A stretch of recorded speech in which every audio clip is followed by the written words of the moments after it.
Are live. Hey everyone listening from around the globe. Welcome to episode 4 of the West Ham Media Tour presented by Hammers Pulls. I'm your host, Justin, from Chicago here in the States. And today I'm joined by Will Pugh.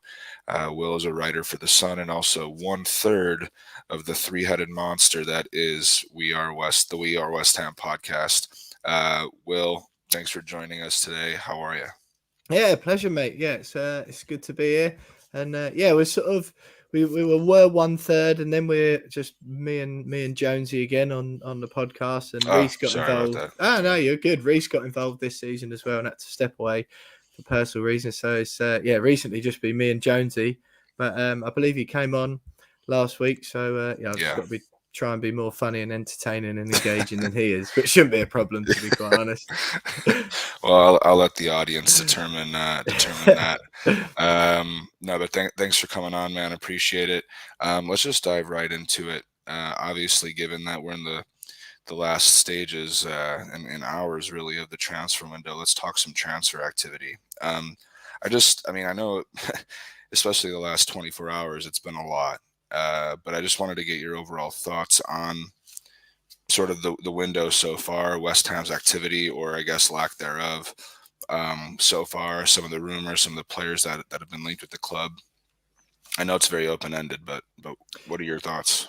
I have quite a unique stance or outlook on transfers. I think, well, not unique. I'm sure lots of people share this, but my view on all of it, particularly where West Ham are concerned, is I'm not interested until they're standing there with holding the shirt up, right? Exactly. I'm not one of those where I don't engage with too much. The rumors about players we may or may not have been linked with. I think because I have an insight, of course, as well about how a lot of those stories come up in the background, if you like, where be it websites or newspapers or whatever. But obviously they need stories. That's their lifeblood, and that's what makes them money. They need stories and stuff, and readers, a lot of readers and a lot of viewers on to radio stations, TV programs, whatever, are interested in hearing about really early stage like inquiries. Oh, I don't know, West Ham have made an inquiry about this player, or Manchester United have declared an interest in this player. Lots of football fans are really interested in that, and they want to know what's going on really like far behind the scenes, a lot further down the line, or a lot sooner in the process or earlier in the process, if you like, than when that said player is holding up a West Ham shirt for the press photos after he's signed. So I've always been, look, just once they've signed, then yeah, happy days, and I'll gladly read all about them if I don't know much about them already. So when the transfer windows come round, if any of your viewers, listeners listen to the podcast as well, We Are West Ham, like you mentioned, me and Jonesy's the man for transfers and stats and all that sort of thing. And I don't try and engage in the rumours too much, but this is why, because this time around you can spend a whole month, listening to all these little tidbits of gossip, and I think most consumers of football media these days are aware of what sources are legitimate, and what sources they have faith in and what they have trust in, and what are just there for there's certain outlets put a little bit more store by actually backing their stories up that they publish with information, right? And this time around, as far as West Ham go, I just think it's impossible not to be infuriated, is probably a little bit strong, but it's impossible not to be angry or rattled or disappointed or whatever the words are, because look at where we are at the moment as a club in the league. All right, we're fifth. Granted, we've played a few more games, and when all the games are even, that will probably level itself out a bit. We're in the knockout stage of the Europa League, a competition we hadn't even got to the group stages of before this season. We've got probably the best midfielder in England, certainly the best English midfielder, perhaps one of the best holding midfielders in the Premier League outside of Kante, I would say. there's a special atmosphere around the club. The fans are united and engaged for the first time since God knows how, since 2015-16, that last season at Upton Park. Yeah. And obviously last season as well. I'm counting it all as Yeah. one spell.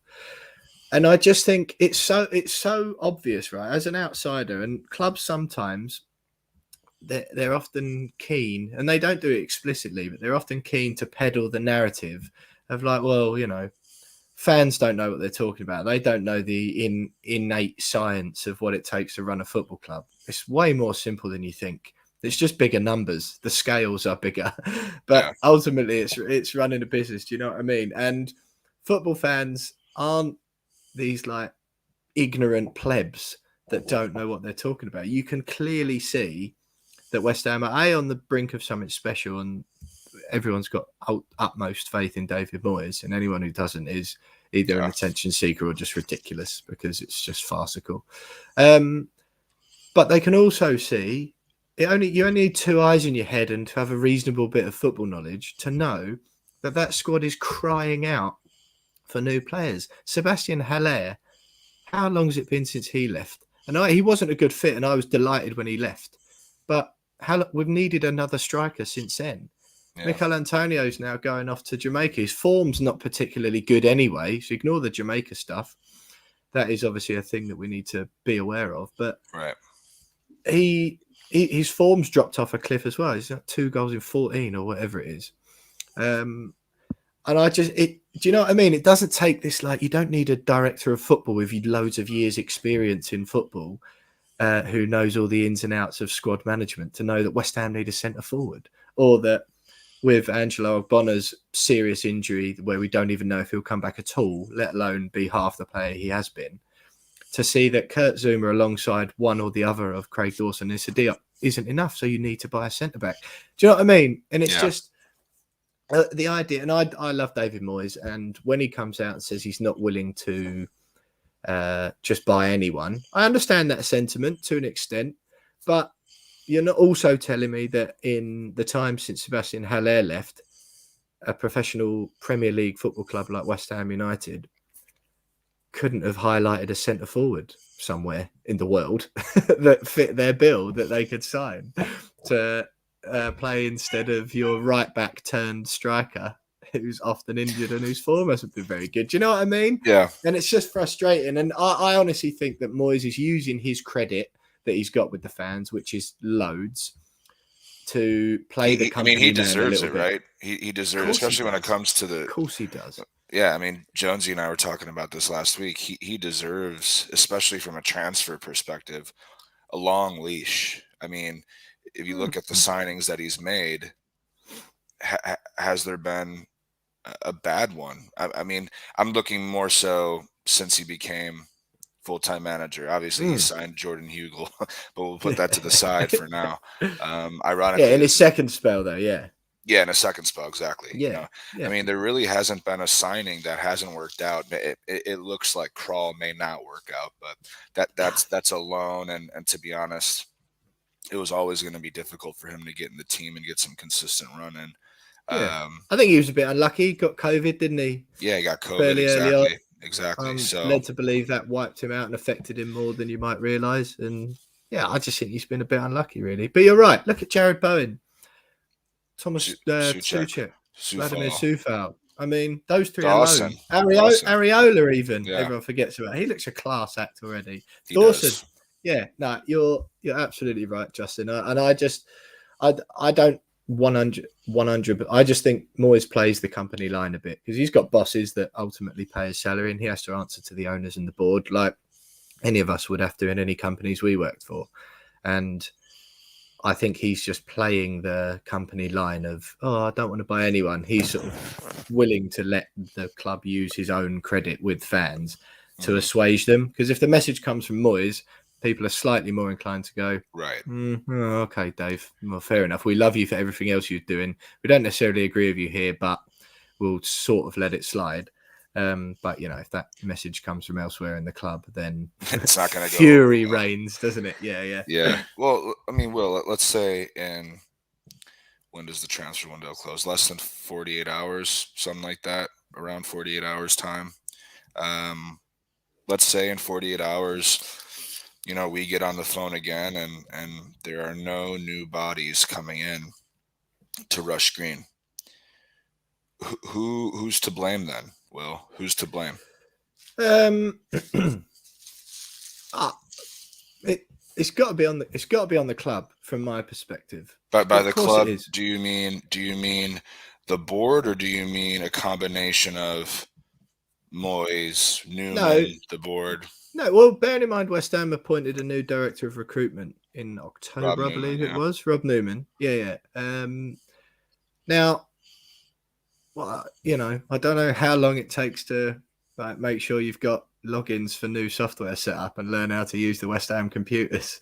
But do you know what I mean? I'm pretty sure that even if you said it took a week for him to get his feet under the table and know where the toilets and the coffee machine are, he's had enough time after that to start looking at recruiting some players, which I is, would agree with you, yeah. you know what I mean? It's literally what you're there for.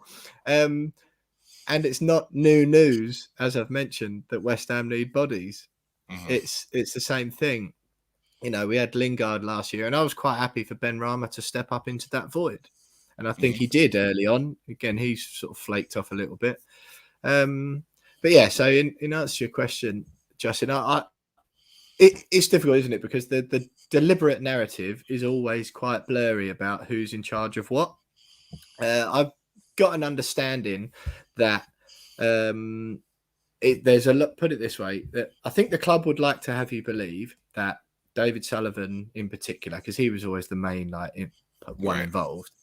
The club would like to have you believe that he's completely stepped back from all involvement in transfers. Now, I think, as with lots of stories, I'm led to believe there's if you imagine like a sliding scale. I think David Moyes, the best way of putting it is that Moyes has got more control than any previous manager, Hmm. and more of a say, and holds more sway over the transfers and that sort of thing.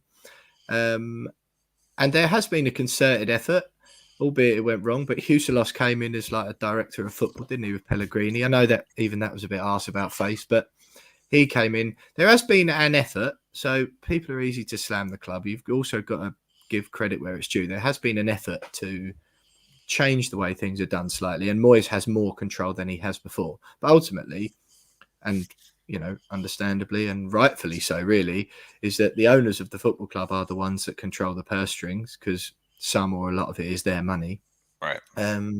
And that involves expenditure, and the biggest expenditure at all football clubs is on staffing, which, unlike most companies, is players who command multi-million-pound transfer fees and multi-million-pound annual salaries. So yeah, I I try not to get too infuriated, and I try and look at the bigger picture and what a brilliant place our club's in at the moment, Right. and that stays with me. And I don't. It's almost like I get less annoyed about a lack of transfers now when it's not a fight for survival. Right. It's still annoying, but do you know what I mean? Whereas before, when it's like, right, we could drop out the Premier League here, and you're still not buying anyone. Like, what is going on? But yeah, I think that, you know what? Even if Moyes is responsible for it as well, then he deserves a bit of criticism for that. Like I say, it's deliberately blurry who's in charge of what and to what extent everyone is in charge of stuff. I think Moyes wants players. Moyes Right. does want some bodies. In a couple of his recent press conferences, he's alluded to, in his way, he's really good at managing the media, and he's good at getting his message across without it sounding like he's running the club down, which is what you want, because that's professional. Right. But yeah, he wants some players, I think. And I think if we get to the end of this window and no one's come in at all, then I think, understandably, then criticism will be aimed at wherever fans think it should be aimed. Some people are willing to believe that, Moisey's responsible for it. Some people will Yeah. still blame the board and always will. And Look, some people will say it's a mix. yeah. Well, you'll see here on your screen.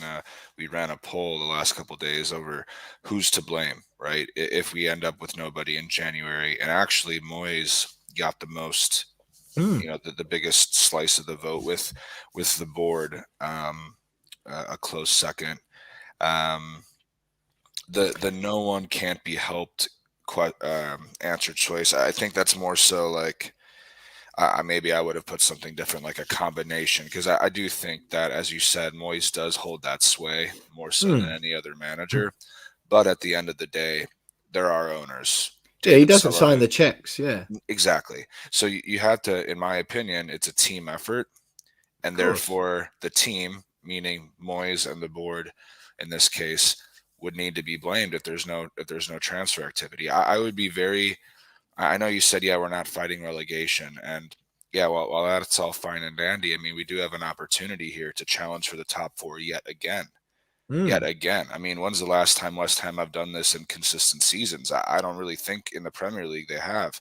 Oh, no. So, we have a great opportunity here, and we are only one or two injuries away from really having that chance fall by the wayside.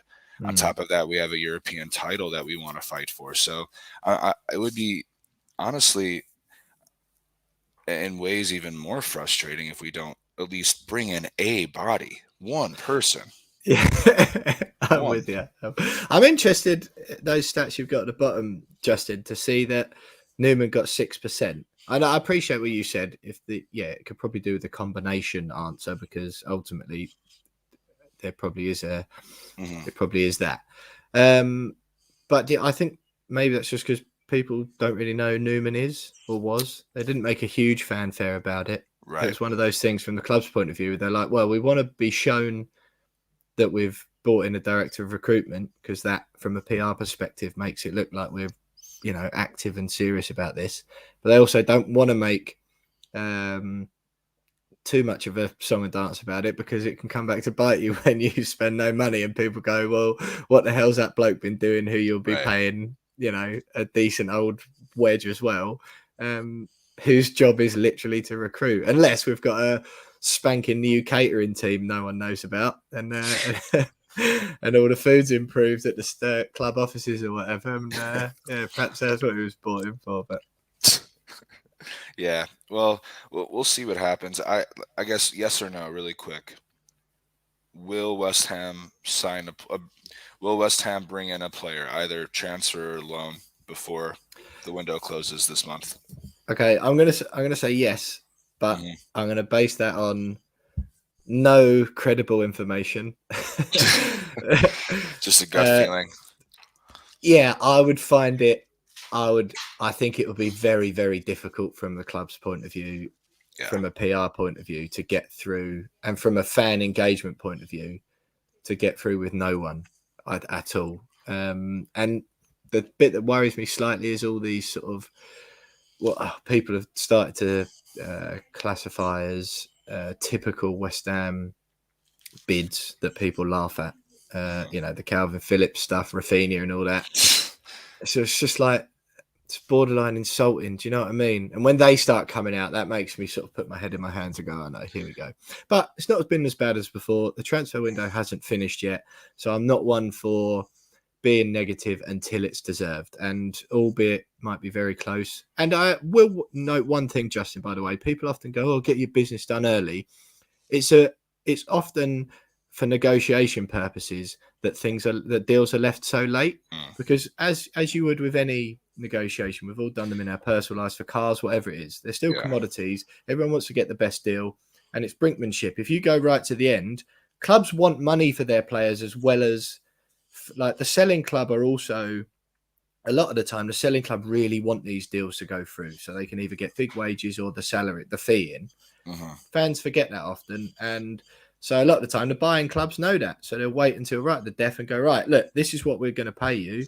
It might not be quite what you want, but you either take it now and you get the wages off your book, or you pay that player for the next 6 months and the problem for you doesn't go away. So until the transfer window's shut, I don't want me, and I would urge anyone to just withhold negativity for now. But by all means, if we don't sign anyone, go both barrels. So if I think there are a couple positions that we really need to strengthen in. If you had to pick one, like if let's say West Ham just signed one player this window, uh, what position would you like that player to be? Which position Cent- do you think? Center half, nope, centre forward, hands center down. forward. Okay. Striker, 110%. however many percent you can think of. Yeah, no doubt about it. So you don't think that I know it was a bit better against United, but you don't think that that the defense has been a bit of an issue, especially without Zuma and Ogbonna, but even without Ogbonna, it's been a bit leaky. Yeah, I'll be honest. If it wasn't for that late goal at Old Trafford, we keep a clean sheet at Old Trafford the other day. Now Zuma's back, I feel better about it anyway. But I just we've played quite exciting football this year, haven't we? And a lot of the times they've been high scoring games that we've come out on the positive end of.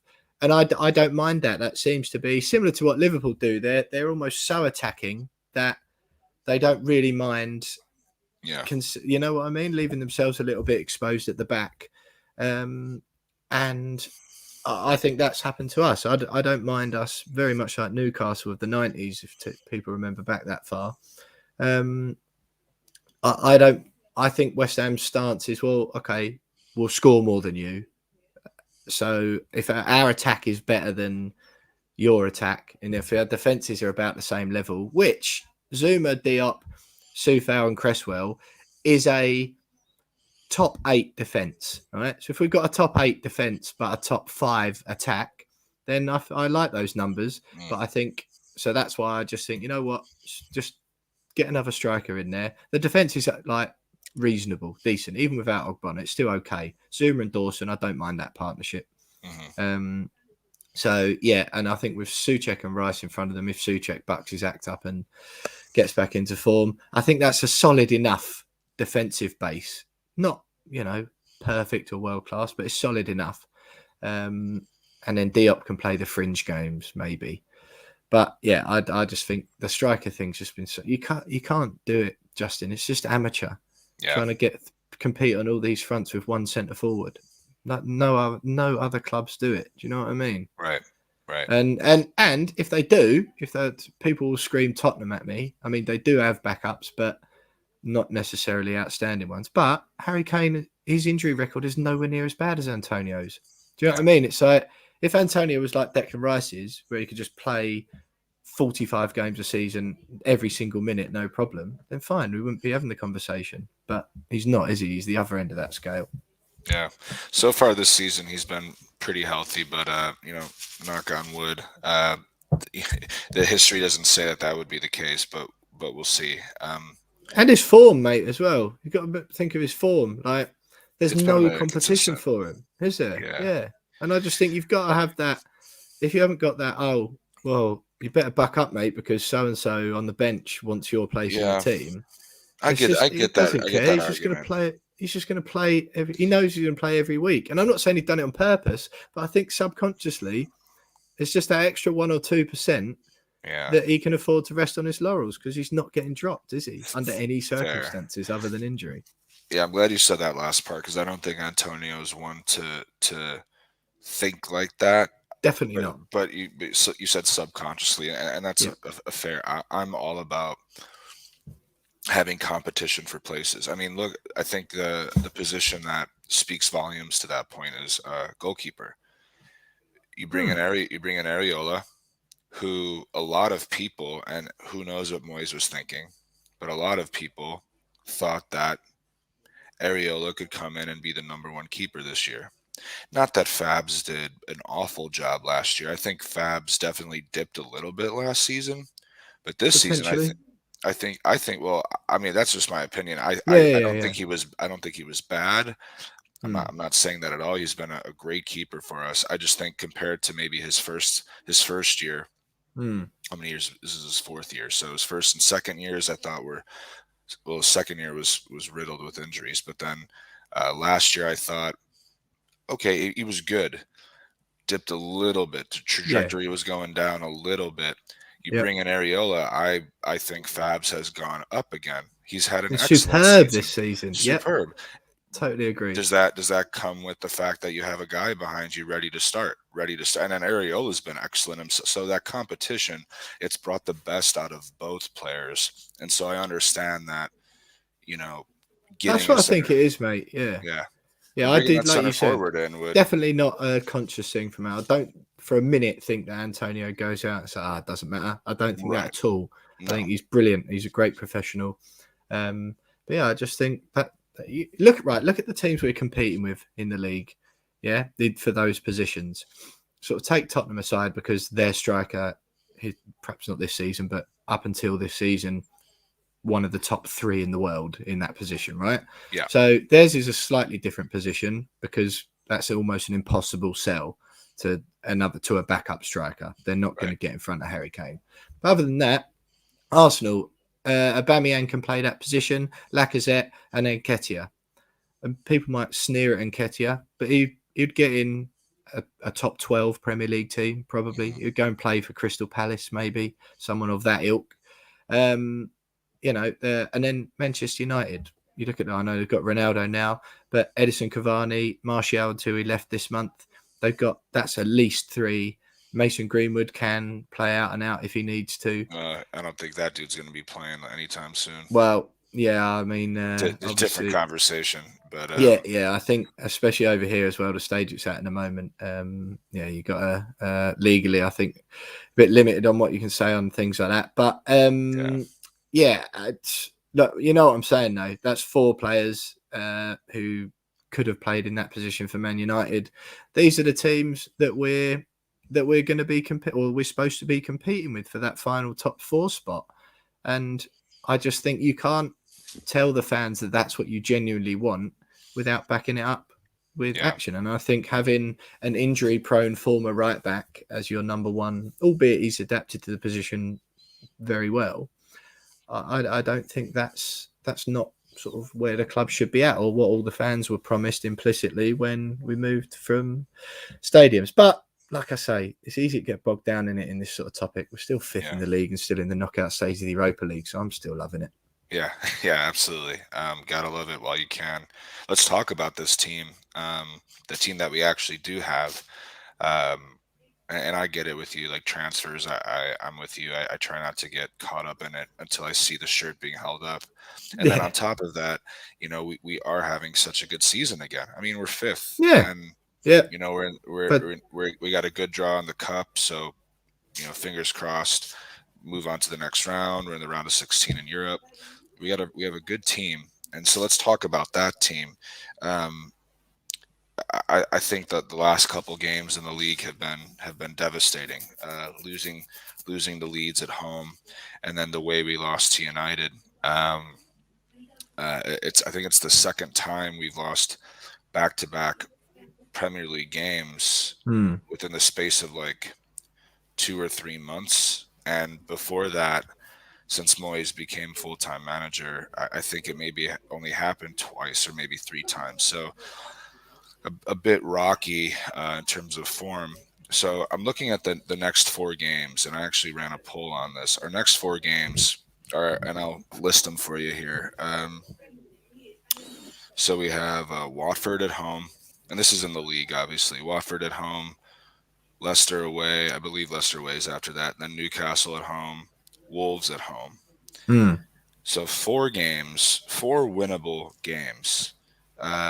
Granted, I think we can beat anyone on our day, but I guess my first question is going to be, out of those next game, and it shouldn't be the home games, it should just be PL games. Out of the next 4 Premier League games, how many points will we get? And how many points would we need to get, in your opinion, from those next 4 games to remain in the top 4 conversation? So I guess it's 2 questions. Yeah, no, I'm with you. I think anything less than 9 out of those 4 is unacceptable. Yeah, definitely we need to be, and it's slightly concerning because those are the sort of games this season we've come unstuck. Southampton, Leeds, Brentford, all home defeats. And games that all before, I think, correct me if I'm wrong, but I think all of those teams were in the bottom half of the table when they came to play us at home, which will be the same situation with all but one of those, all but the Leicester game. I think Leicester might. Yeah, I don't know. I don't have the table in front of me. But yeah. No. So thereabouts. So yeah, I think 10 really. 10 I think keeps us in the mix. 10 points from those keeps us in the mix. But less than 9 is not good enough. 3 of those need to be wins. And then if you win 3 and throw a defeat in there, you know what I mean? It's not an absolute catastrophe. And you'd obviously rather do that than just win 2 and draw 2 and go unbeaten. Do you know what I mean? Just I don't mind 1 loss. But yeah, we need to be win 3 of those, and then one of them's like a bonus. And I think, yeah, you're right. It's been a strange one this season, isn't it? Because earlier on, I remember we played Brighton at home, didn't we? That infernal curse about playing Brighton. Played them at home, couldn't beat them again, and then I keep getting these confused recently. But we played Brentford and lost to them, didn't we? And then we had the big result off the back of that, which I think was the Chelsea win. And then I think we had Brighton the draw, and then when it beat Liverpool. So I remember immediately after that Brentford and the Brighton games, the mood was pretty low, particularly on the podcast. Mm-hmm. And there was quite a low mood because it was like, oh, that's not a good result. And now we've got another big game, which we're probably not going to get anything out of. And all of a sudden, because we went and got the big result against the big team straight afterwards, it transformed everyone's mindset. They forgot about those games almost, and what disappointing results they really were, because it meant it sort of enabled fans to contextualize it and go, well, look, we've got around the amount of points that we needed out of those games, albeit we got them round the wrong way, if that makes sense. Like, we'd have expected to beat Brentford at home and then probably expected to lose to Chelsea. So we would also have expected to beat Brighton, even though that curse is ridiculous, and then expected to lose to Liverpool. But we ended up doing it the other way around. So it was like, well, we've got probably the points that we expected anyway, so happy days. What happened recently, you lose to Southampton and then we had a good positive run, and then we lost to Leeds, and you're sort of thinking, right, to be where we want to be and to be where we need to be after the Leeds loss, we need to go again, and we're relying on getting a big result at Manchester United. A draw was definitely deserved. Both teams played poorly. I thought it was a bad game of football.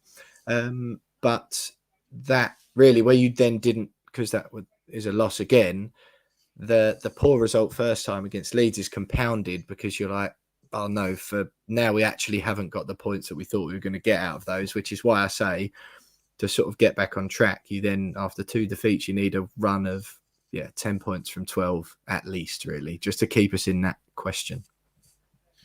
Yeah, I agree. I mean, I definitely think, the Newcastle and the Watford matches are must-wins, especially Watford. I mean, Watford look like they are heading down for the drop very quickly. They're a poor side, and then Newcastle, they obviously are the richest club in the world now. It's weird saying that, but they're still going to have to, even though they're bringing in a few signings this month, they're still going to have to gel and get used to each other, right? Yeah. So there's going to be those growing pains. There are some serious problems at Newcastle, aren't there, that go way beyond a couple of, even if they're talking about signing Dan Burn today, like Dan Burn, Chris Wood and Trippier aren't solving Newcastle's problems. They're like rotten to the core there, aren't they? Yeah. For years of neglect, not like it was years of neglect before. But go on. Sorry, carry on. So I think those two need to be wins, and then away at the King Power, and then Wolves are quietly climbing their way up the table. A good side as well. Those 2 games will be tough, but I think if you're shooting for just a Europa League spot again, a top 6 spot, you need to beat those teams. You need to beat at least one of 2 of the Leicester or Wolves, and that brings you to 9. I think 9 points would be a good turnout from those 4 matches. But again, if we're winning 1, drawing 2, or drawing 3, that's just not going to get the job done in terms of getting to Europe. So I'd probably take 9 if one of the wins was against Wolves, because they're in and amongst us. It would be all right then. And they're a bit more of a threat, aren't they? It looks like you're looking at the stats on the screen there, though, mate. It looks like your listener base or viewer base, or I'm not sure who it is who answers these. Sounds like they're a bit pessimistic, though, doesn't it? Yeah. Well, actually, no. A quarter of them nearly have said we're going to get 10 plus. So maybe. It runs the gamut. It's mainly that 8 to 9 range, which I think Looks like is you got fair. 9% of Tottenham fans as well getting involved. Yeah, I don't. Maybe it's the negativity from the transfer window is rubbing off Yeah. on them. I don't know, but so where do you think? And I hate asking this question, but I think it's interesting. Like, where do you think we're going to finish this year? I mean, do you think we're going to finish in? And there's actually a poll we ran, and I'll show you. Here we go. Any more Spurs fans outside the top 10? 10%. Yeah, 10% this time. But yeah, no. So Where what do you you got think there? we'll Champions finish? League 42%, Europa League 44. Yeah, Oh, sorry, the ECL's the European Conference League, isn't it? Right. yeah, Yeah. yeah.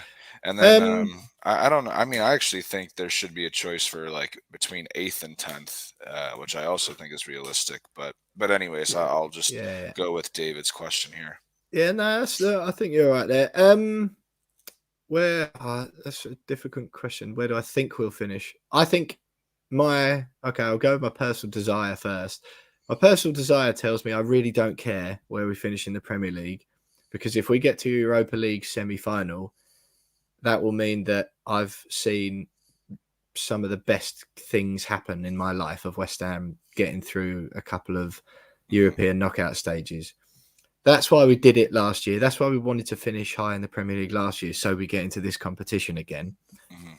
So the fact that it's always baffled me about football fans. The fact that you always bang on about where you're going to finish in the Premier League, because the prize for that is finishing in Europe, and then immediately neglect that European competition Right. in favour of protecting your Premier League form, for which the reward is a place in the European competition you now don't care about. It's a vicious cycle. Yeah, which just always baffles me. So I basically don't really care. I'd love it if we got into Europe again, definitely.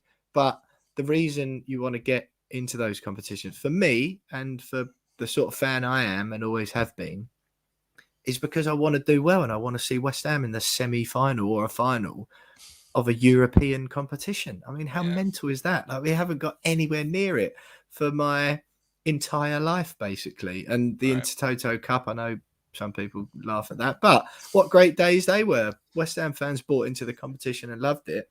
So if we can get to and again, with any cup competition, the draw is important. Right. So if we get could get Barcelona in the next round. Who would you like to see come into Barcelona Stadium? Barcelona, definitely. People, and I know I've just said I want to get to the semi-final. I'd back us. When I saw Barcelona earlier in the season, they were absolutely terrible, laboured to a 1-0 win at home to Espanyol thanks to a dodgy penalty. Yeah. So I'd back us to give them a game anyway. And what a phenomenal occasion that would be, going to Barcelona away. It would sort of be the perfect time to play them, because it is Barcelona. It's one of the biggest clubs in the world, but it's also not the Barcelona of old. So West Ham could actually win the tie. Yeah. I mean, can you imagine going away to Barcelona? I mean, that would be the best day of my life ever. It would be superb. And so, yeah, basically I just want to extract whatever goodness out of the Europa League that we can. Be that a mega tie, like I just mentioned there, and going to Barcelona away, or what I'd love as well is a run to the semi-final, and then maybe we meet them there. I just want to extract everything out of that. And if our Prem form suffers for a season, or as in our Prem form suffers slightly, which now, thanks to the club's decision on transfers, as it looks, it's going to, because our squad's going to be thin. Yeah. Where we're going to put ourselves in a position as a club where we have to choose for one to suffer, which apparently is the route we've decided to take, then I want the Europa League to be the priority. If that means we finish 9th or 10th, thing is, out the side of those top 7 spots, I know 7th is the Conference League one. Outside of those spots, I don't really care if we finish 8th, 9th, 10th or 11th. Do you know what I mean? Yeah. It's like, I understand it looks better. Point. Not really. If we've got the Europa League going on, if it's the only thing you've got going on in the season, then definitely you should be pushing as hard as possible. But so I think, again, unless we bring 4 bodies in the next 24 hours or whatever, I think what will happen is we will finish between, I don't know, probably 8th or 9th. Yeah. And I would be completely and utterly fine with that if something brilliant comes out of the Europa League. Still in the cup, remember, like the FA Cup as well. Wouldn't mind a run Yep. in that. Yep.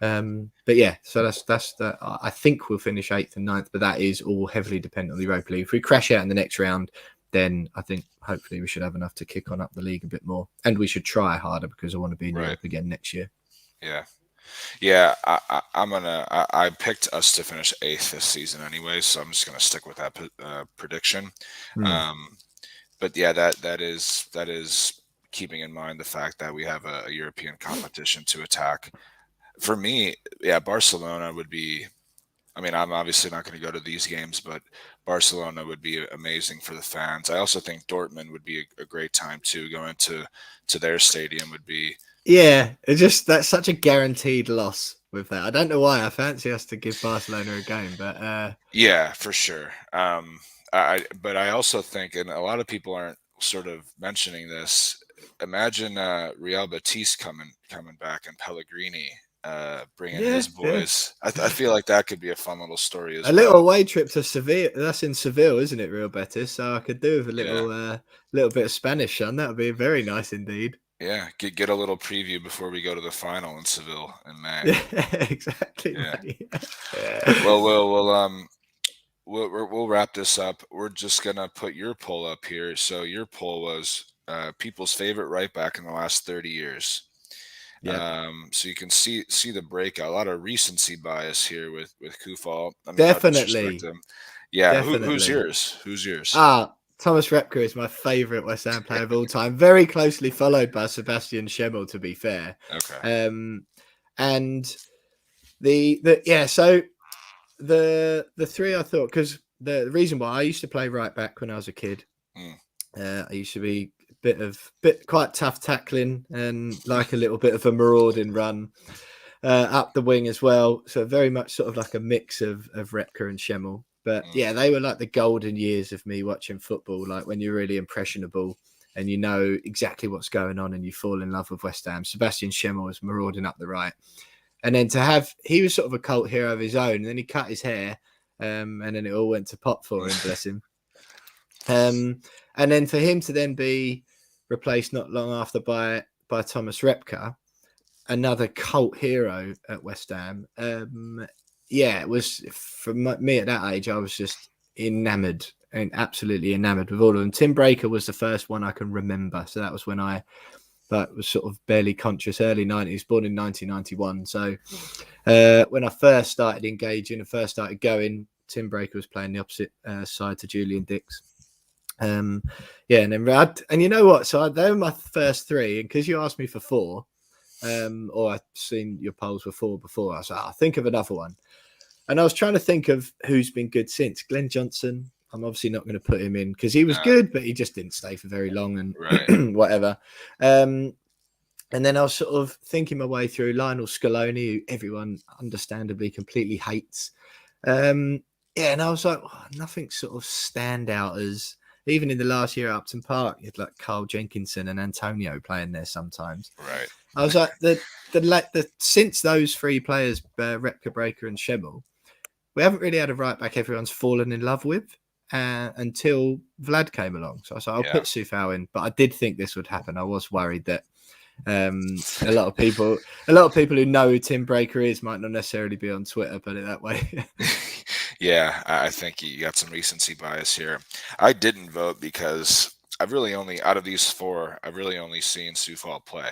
I've only been following the club for about 8 years, so yeah. Everyone else has been, before that time. But I will say this about Soufal is that, he has been a player who has filled a position that we struggled with massively for years. I mean, you just alluded to it. We didn't really have a consistent right back, a consistently performing right back for years until Vladimir came along. He's been an excellent signing, and just for £5 million as well. What value he's brought to the side. Yeah. Or even if he, and I've said this, even if he's got what I've now called Balbuena syndrome, where he has like really good in the first couple of seasons and then falls off a bit, which I am a little bit worried is what's happening to him and Suchek. But I sort of think for that money, it doesn't matter. We've already got value out of him. Oh yeah, He's already repaid his transfer fee. Like Balbuena did, he cost £3 million, I think, had that outstanding first year, and then looked like a £3 million player after that. And then we got rid of him, but he was good value for the amount you paid. And even the same, I honestly think, with if that happens to Sufal and Suchek, I hope it doesn't. I'd like to see them continue in that rich vein of form, or rediscover their rich veins of form. But yeah, I just think I've just remembered though, I should have put Joey O'Brien instead of Sufal. Yeah. Definitely should have put Joey O'Brien, another cult hero of among West Ham fans, mainly for just not being particularly good, but everyone loving him. So I just got a bit of a soft spot for right backs. I thought I'd try go for something a little bit different. No, well, thanks for that, Will, and thanks for your time as well. Really appreciate it. My pleasure, mate. Can you tell everyone who's watching this where you can find your work and what you do? Yeah, of course. Yeah, so I'm the assistant sports editor for the Sun newspaper. Do some broadcasting work as well. Do some bits and pieces with Talk Sport, LBC Talk Radio, that sort of stuff. But as I'm sure most of you are already interested in, is my West Ham content. I host, with my business partner and mate James Jones, the We Are West Ham podcast. Some of you may have heard of it already. If you haven't, it's in all the usual places: Spotify, Apple Podcasts, Google, wherever else. And we do have a YouTube channel as well. But all that is really is just putting up clips and stuff from the podcast. So yeah, it's a weekly show. Download it, subscribe. Loads of you do already. Listening numbers are improving all the time. Get a lot of positive feedback. It's we like to think we do something a little bit different. Try to keep it a bit more light-hearted and contextualize football rather than just sort of get too bogged down in and basically just try not to get too depressed. But it's a great time to be a West Ham fan at the moment, and I think we try and extract the laughs out of it wherever we can. We have some great guests as well. That's the other thing. It's not just me and James droning on with our own views. We actually get some people who know what they're talking about on board, opposition views, and we cover the West Ham women a bit. And we have all sorts of journalists, ex-players and all that. So if you fancy it, you haven't heard of us before, then go download, subscribe, give it a listen. Awesome. Thanks, Will. Stick on really quick. We'll have a chat. Everyone else, thanks for joining. Really appreciate it. And thanks to Will once again. Come on, you Irons.